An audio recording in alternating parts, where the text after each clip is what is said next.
آندھی اور تیز ہوا کے وقت مسنون دعا۔ حضرت عائشہ صدیقہ رضی اللہ تعالیٰ عنہا فرماتی ہیں کہ جب تیز ہوائیں چلتی تو رسول اللہ صلی اللہ علیہ وآلہ وسلم یہ دعا پڑھتے: اللہم انی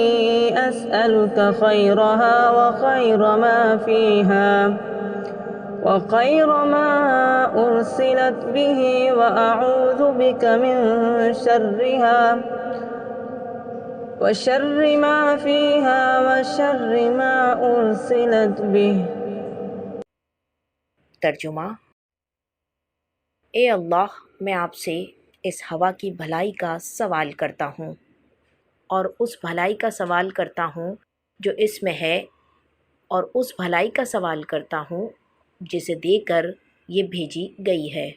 اور اے اللہ، میں آپ کی پناہ چاہتا ہوں اور اس ہوا کے شر سے، اور پناہ چاہتا ہوں اس شر سے جو اس میں ہے، اور پناہ چاہتا ہوں اس شر سے جسے دے کر یہ بھیجی گئی ہے۔